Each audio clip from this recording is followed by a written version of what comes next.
चलिए सबसे पहले सूत्र की ओर चलते हैं। पहला सूत्र कहता है कि जन्म कुंडली में द्वितीय भाव का स्वामी, धन भाव का स्वामी बलवान होकर, बलवान हो और पंचमेश के साथ बैठा हो।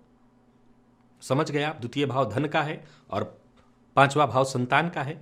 तो द्वितीयेश और पंचमेश, बली द्वितीयेश का संबंध पंचमेश के साथ हो जाए तो जातक को अपने पुत्र के द्वारा, संतान के द्वारा धन प्राप्त होता है। दूसरा सूत्र कहता है कि लग्नेश बलवान हो और द्वितीयेश और पंचमेश का साथ भी उनको प्राप्त हो, उनका संबंध बनता हो। अब देखा जाए तो मकर लग्न की कुंडली में शनिदेव ही लग्नेश और द्वितीयेश दोनों होते हैं। तो इस सूत्र कहता है कि लग्नेश बलवान हो और द्वितीय और पंचम भाव के स्वामी के साथ, हर लग्न में तो शनिदेव लग्नेश नहीं होते, तो बाकी के लग्नों में आप इस सूत्र को घटाइए कि लग्नेश बलवान और द्वितीय और पंचम के स्वामी के साथ उनका संबंध किसी भी प्रकार से युति संबंध, दृष्टि संबंध बन जाए तो भी जातक को अपने पुत्र से धन प्राप्त होता है।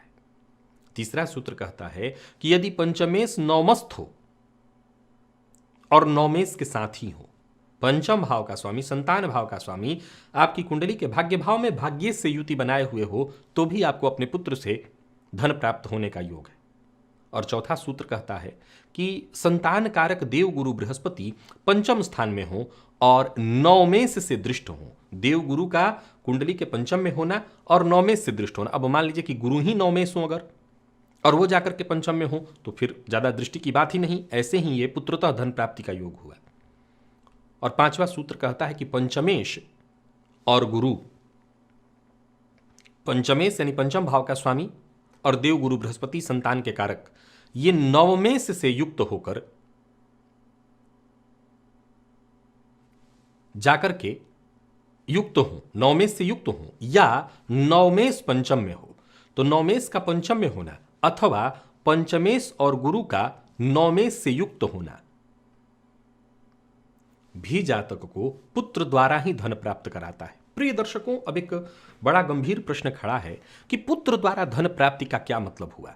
मैंने अभी अभी इस बात को बताया कि मान लिया जाए पिता रिक्शा चलाते थे और संतति आईएएस अधिकारी बन गई, तो धन का मतलब सदैव वही धन नहीं हुआ। पिता रिक्शा चलाते थे, बेटा आईएएस अधिकारी हो गया, अब क्या कर लेंगे पिता उस धन का? बेटे के द्वारा कमाए धन का अगर बेटा अपने पिता को अपना धन दे भी तो पिता कहेंगे बस तुम्हारे पास धन है, इसी से मैं धनवान हो गया, मुझे तुम्हारे धन से क्या लेना देना। एक पिता तो यही कहेंगे। मैं जहां तक समझता हूं पिता का तो कथन यही होगा कि तुम्हारे धन से मेरा क्या लेना देना, तुम धनवान हो, मैं धनवान हो गया। क्योंकि हर मां बाप की पूंजी तो उनके बच्चे ही होते हैं। अब उनका बच्चा अगर जीवन में, यहां धन प्राप्ति का जो सूत्र ज्योतिष शास्त्र ने बताया कि पिता को धनवान बनाना, पिता कौन सा धनी बनेंगे और उस धन का क्या करेंगे? वो जान गए हैं कि उनका धन तो उनकी संतति ही है। फिर अगर उनका बेटा, उनका बच्चा, बेटा बेटी की बात यानी संतति की बात है, अगर सफल हो गए अपने जीवन काल में तो उनके लिए वही धनवान बनना उनके लिए हुआ। फिर तो वो निसंदेह अपने जीवन काल में अपने अच्छे कर्मों के बदौलत बेहद धनवान सिद्ध हुए।